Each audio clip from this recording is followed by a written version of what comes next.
예, 좋은 날입니다. 참 좋은 날인데 뭐 그렇게 썩 기분은 맑은 편 아닙니다. 잉어를 이 낚시꾼이 잡아가지고 이 내가 방생을 해줬는데 참 잉어가 큽니다. 한 70cm가 넘는 것 같이 보이는데 알이 불룩하게 배가지고 이 3만 원 주고 사가지고 방생을 해가 로또를 샀더만은 참 꽝이 됐습니다. 이 다음부터는 잉어를 이제 잡아가지고 살라주지 않고 잡아 무야 되겠습니다. 나이가 먹어갈수록 이 인생이 즐거워져야 되는데 심술만 늘어납니다. 오늘은 서울에 가려고 KTX 표를 끊으려고 지금 이렇게 이제 슬슬 걸어가고 있습니다. 내일 정철성 변호사 2심 공판에 참여를 하고 오후에 미팅을 가지고 또 사람들하고 또 대화도 해보고 이렇게 하려고 합니다. 참 여러 가지로 이 머리가 아픕니다. 이 나이 들수록 인생이 편안하고 이 사리가 한 가마씩 나오는 내 친구들처럼 이래도 저래도 마누라는 마누라요, 애들은 애들이로다 하면서 그냥 하고 살아야 되는데 이 마음을 비우지 못해가지고 그렇습니다. 참 우리 이 명이나 개매나 재매나 다들 도인들이고 이 내 친구들은 사리가 한 가마씩 나오는 도인들이고 그렇습니다. 나만 이 새님이 돼가지고 이 열을 받아가지고 지금도 이렇게 투덜거리고 있습니다. 제가 이렇게 얘기를 오늘은 하고자 하는 것은 자본주의에 대해서입니다. 여러분, 민주주의라 이해를 하고 자본주의라고 알아야 됩니다. 공산주의라고 이해하고 사회주의라고 알아야 됩니다. 여러분, 자본주의는 돈이라는데요. 자본주의는 돈 맞습니다. 그러나 그 자본주의 핵심에 대해서 우리가 알아야 됩니다. 즉 자본주의 모습에 대해서 정확히 알아야 된다는 겁니다. 자본주의라고 하는 것은 바로 법이 돈을 만듭니다. 법이 돈을 만듭니다. 그렇다면 돈을 알기 전에 법을 만드는 사람들이 누구냐 하는 것입니다. 법을 누가 만들까? 왜 법을 만들까? 법을 만들어야 돈이 된다는 것입니다. 이게 바로 힘이 곧 돈이다, 이런 얘기입니다. 따라서 자본주의의 핵심은 돈을 이해하기 이전에 법을 만드는 사람이 누구인가 이것부터 이해를 해야 됩니다. 그래야만 이 자본주의를 제대로 이해할 수 있다고 하겠습니다. 그러면은 법은 누가 만드느냐? 국민이 법을 만들까요? 어떤 정치인이 말했습니다. 국민은 개돼지다. 개돼지가 법을 만들어요? 개돼지가 무슨 재주로 법을 만들지요? 여러분, 자본주의에 대해서 우리가 이해를 해야만이 되는 것입니다. 따라서 민주주의라고, 이 사회가 민주주의라고 이해하면 아주 큰 오류를 범하게 됩니다. 민주주의와 자본주의를 이해를 해야만 됩니다. 그러면은 법이 곧 돈이 되는 것입니다. 그러면 법을 만드는 사람은 누구냐? 바로 카르텔이 법을 만든다는 것입니다. 카르텔입니다. 제가 이 이야기를 하는 것은 지금 나라가 일촉즉발의 위기의 상황에 있습니다. 사람이 없기 때문에 그렇습니다. 사람이 사라지는 속도가 너무나 가파르고 너무나 빠르고, 그 빠른 속도가 인류 역사상 없는 수치이고, 이 중세 때 그 역병이 돌아가지고 모두가 망하는 그런 시대보다도 더 빠르다고 하는 것입니다. 그러면은 이와 같은 빠른 속도가 인류 역사상 없을 정도로 그렇게 빠릅니다. 여러분, 집값이 왜 떨어질까요? 사람이 없으니까 떨어지는 것입니다. 물건값이 왜 오를까요? 사람이 없으니까 물건값이 오르는 겁니다. 사람들은 물건값이 오르는데 왜 사람이 없는데 물건값이 오를까? 이렇게 얘기합니다. 사람이 없으면 돈이 가치가 없어집니다. 돈이 가치가 없다 보면 돈을 무한정 찍어내야 됩니다. 돈을 찍어낸 만큼 물건값은 오르는 것입니다. 그리고 여러분들이 가진 자산은 봄넣듯이 녹아내릴 것입니다. 여러분, 모두가 피해자가 되고 있습니다. 모두가 피해자가 되고 있습니다. 제가 이 이야기를 하는 것은 왜 내가 법을 얘기하면서 카르텔을 얘기할까? 지금 모든 세상의 모든 많은 나라들이 저출산을 겪고 있습니다. 그런데 저출산에서 각 나라들은 다양한 대응을 합니다. 그런데 지금 우리나라는 저출산에서 전혀 대응을 하지 못하고 있다고 나는 보고 있습니다. 그 한 가지 예를 오늘 이야기를 하려고 합니다. 중국에서는 결혼시장이라는 것이 존재합니다. 또 중국은 여자들이 이 팜플렛을 들고 또는 플래카드를 들고 나와 결혼해 주세요 하고 여자들이 길거리에 서가 있습니다. 나는 이와 같은 것이 대단히 부럽게 보입니다.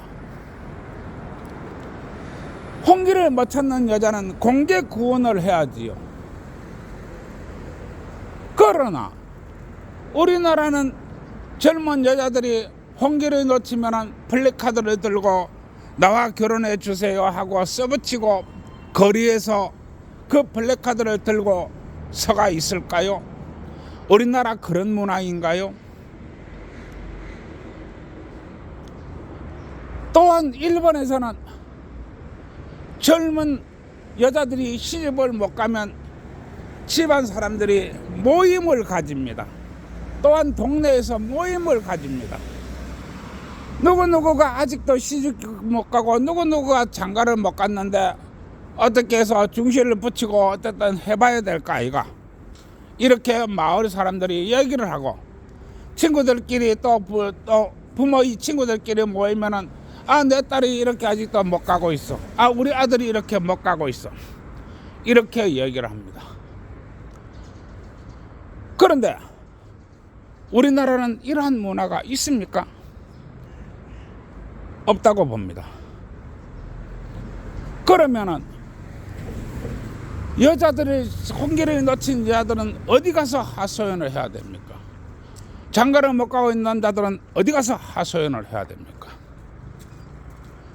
이와 같은 것은 대화를 할 길이 없다는 것입니다. 그러면은 지방자치단체가 나서가지고 시집 못 간 노처녀 노총각 다 모이세요. 그래가지고 같이 데이트도 하고 이 떡도 치고 그래가지고 어떻게 무슨 떡인지는 모르겠습니다만 그렇게 합니까? 안 합니다. 왜 안 하느냐?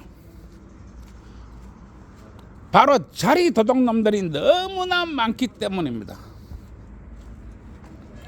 자리 도둑놈들 때문에 그렇습니다. 도둑놈 중에 최고의 도둑놈, 자리 도둑놈입니다. 이와 같은 자들이 높은 자리에 앉아서 내가 그런 거 안 해도 되는데, 내가 그런 거 안 해도 내가 헤엄하면서 삿대질하고 내가 돈 잘 버는데, 이렇게 되는 것입니다. 그러면은 그 사람들은 안 할까요? 하기 싫어서 안 할까요? 몰라서 안 할까요? 방법이 없습니다. 그 사람들이 하려고 해도. 법으로 촘촘히 엮어놔가지고 무엇을 하려고 해도 할 길이 없습니다. 지방자치단체장들이 젊은 처녀 청각을 연줄을 맺어주려고 해도 방법이 없습니다. 왜 방법이 없느냐? 법으로 촘촘하게 엮어놨다는 것입니다. 예를 들어서 데이트 채팅을 만들고 이 젊은 선남선녀가 모일 수 있도록 카페나 아니면 어떤 사이트를 만들었을 때 득달같이 소송이 들어옵니다. 무슨 소송이 들어오느냐? 이 데이트 앱이라든지 소개팅 앱이라든지 뭐 서로 연결하는 매칭 업체들이 쏜살같이 소송이 들어옵니다. 네가 왜 우리 돈벌이를 공짜로 이용을 해? 또 네가 왜 법을 가지고 어겨가지고 이 소설 데이팅 업체나 채팅 업체나 아니면 만남 이런 사이트나 이런 것들은 무조건 돈을 내도록 돼가 있는데, 법으로 얼마씩 받도록 이렇게 규정이 돼가 있는데, 네가 왜 법을 어겨? 꼼짝을 못합니다. 이리 잡히고 저리 잡히고 뭘 하려고 해도 할 수가 없습니다. 그러다 보니까 정부단체에서도 국가정부에서도 선남선녀가 만날 수 있는 장소나 어플을 만들지 않습니다. 심지어는 여성가족부, 여성을 위한다는 여성가족부조차도 그런 앱이 없습니다. 어떻게 됩니까? 여자의 눈이 왜 높아졌을까요? 정보를 교류할 수가 있는 채팅이 어떻게 방법이 없고, 그 정보에 대해서 분석을 할 수 있는 어떤 방법이 없고, 서로가 만나서 대화할 방법이 없고, 심지어는 어른들도 나서지 않다 보니까 얘기할 건덕지도 없습니다. 그러면 어떻게 해야 됩니까? 계속 남하고 비교를 하게 됩니다. 비교를 하게 되면 여자의 눈은 가면 갈수록 높아질 수밖에 없습니다. 이게 현실입니다. 따라서 민주주의라고 이해하지 말고 자본주의라고 이 세상을 바라봐야 됩니다. 그리고 자본주의에서 법이 만들어지면 어떤 단체가 이익을 볼까? 그리고 누가 손해를 볼까? 이런 생각을 끊임없이 해야만 됩니다. 어떤 법을 만들면 어떤 단체가 손해를 보고 어떤 단체가 적자를 보고 누가 피해를 보고 누가 타격을 받는지 항상 생각을 해야 됩니다. 법이 곧 돈이 되는 시대입니다. 제도가 곧 법입니다. 여러분들은 민주주의를 민주주의라고 바라보면 그건 개돼지하고 같습니다. 자본주의라고 바라보시고 제도가 돈이 된다는 것을 알아야 됩니다. 그리고 법이 곧 제도입니다. 제도는 국민이 만드는 것이 아니고 카르텔이 만듭니다. 카르텔은 한 가지 제도를 만들기 위해서 엄청난 돈과 시간과 노력을 투입합니다. 그래야 돈이 되기 때문에 그렇습니다. 여러분, 우리 저출산의 원인이 어디에 있는가? 여러분, 깊이 이해를 해야 됩니다. 그저 우리는 민주주의 사회니까 알아서 다 하겠지. 천만의 말씀입니다. 따라서 오늘도 이 법과 제도에 대해서 조금 얘기를 했습니다. 뭐 앞으로도 수많은 얘기를 하겠지만은 오늘도 뭐 조금 얘기했습니다. 예, 좋아요, 구독 눌러주시고, 그리고 제가 만드는 유행어 국가와 민족을 위해서 떡 많이 치는 날 됩시다. 그 떡이 뭔지는 모르겠는데 뭐 찹쌀떡인지 뭐 시루떡인지 모르겠는데 궁금하시면은 이 떡집에 물어보시기 바랍니다. 예, 오늘도 국가와 민족을 위해서 떡 많이 치는 날 됩시다.